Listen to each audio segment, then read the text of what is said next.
everybody. I'm back in sunny Southwest Florida. I'm out in my backyard, and my cat came by to see me. This is Junebug. Named her Junebug because I got her in June. I got her like the 1st of June. She's beautiful. She came over here and says, "What are you guys doing? What are you guys doing?" So I was going to wait till my hair stopped blowing, but that's not going to happen. So we're just going to have to deal with my bangs being all over the place. All right. Well, today we are going to talk about um, a good shepherd. What is a good shepherd? Because a lot of times we don't even know what that is. It's kind of like our when our parents screwed up the marriage and their marriage, and we don't know what love is. We don't know what a good marriage is. So if we're going to look at, am I in a good church? Do I have a good pastor? What is a good pastor supposed to look like? So what is a good church? What is a good pastor? And am I in a cult? You know, what's really strange is when I was thinking about this video and everything, I wanted to know, what is a cult? When you say cult, I think of Jim Jones. I think of, off on an island, everybody drinking the Kool-Aid and people being manipulated and scared into doing things they really don't want to do. That's what I thought was a cult. And I've been in a few churches where people from the outside have accused that church of being a cult. I looked up the word cult, and actually, in a broad sense, the word cult means actually um, anything outside the norm. So, if we were in a spirit-filled church, or if we were doing something that anybody perceived to be outside the norm, yeah,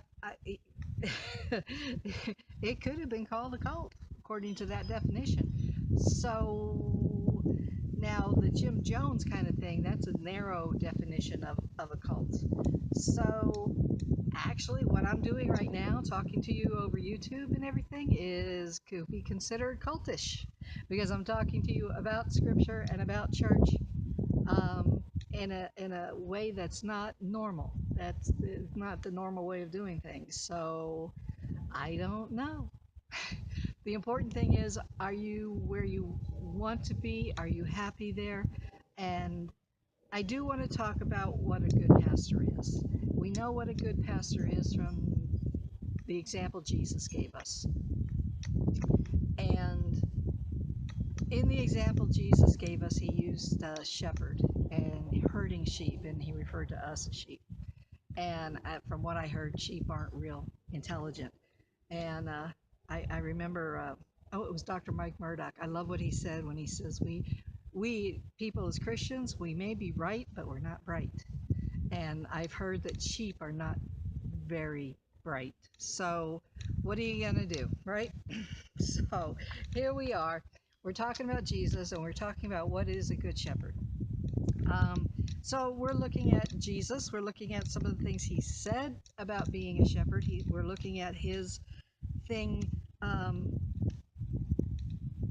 his example, the way he led us to be. And number one thing we know about the shepherd is that he loves the sheep and he develops intimate relationships with them. He understands the needs of the sheep better than they know their needs themselves. So we know from the intimacy thing and from understanding the needs of other people, as in empathy, we know the narcissist can't go there. They don't know intimacy. They have no empathy. They don't know the needs of others. They know their own needs. They know what they need as far as attention and narcissistic supply, but they cannot fulfill the needs of others when they're not paying any attention to them. When they don't know their sheep or know what they understand, they can't think outside of themselves. All they can think about is their domain and their kingdom. So watch out for that. Watch out if you find that your pastor is not got a real keen sense of what you need, that he's not listening to you, that he's expecting you to listen to him all the time. Now, him or her, and when I'm talking about churches and I'm talking about pastors / shepherds and everything, I'm not talking about any particular one. I'm not talking about any particular person. And when I say pastor and I say he, I really mean he or she. This could be a pastor or this could be any leader in the church. If you're working, say, in the children's ministry and you have a leader over the children's ministry that you're answering to, and you've got friction going on there, you got things going on with that particular leader. Um, Another thing about a shepherd slash pastor is that they protect and provide for their sheep. And when we're talking about in the context of the church, we're talking about provides as far as spiritual provision, as far as wisdom for living, that sort of thing. Sometimes a church will have a food pantry. Sometimes a church will do things that does give provision for the people, and so sometimes they do, sometimes they don't. I think primarily when it comes to church, we're talking about spiritual provision and just general wisdom for life. The shepherd leads, they don't drive, they don't manipulate. Okay, they go ahead of us, they lead by example. Look for that. When they get lost, the shepherd will go and find the lost sheep. Think about that one for a while. They won't say goodbye, see you later, and have a good life. The good shepherd comforts and also disciplines the sheep. So again, now we're not talking about oppressive, manipulative discipline. We're talking about admonition and things like that. Generally, the narcissistic pastor is not very gentle and is not interested in the discipline that leads to correction or to a better life.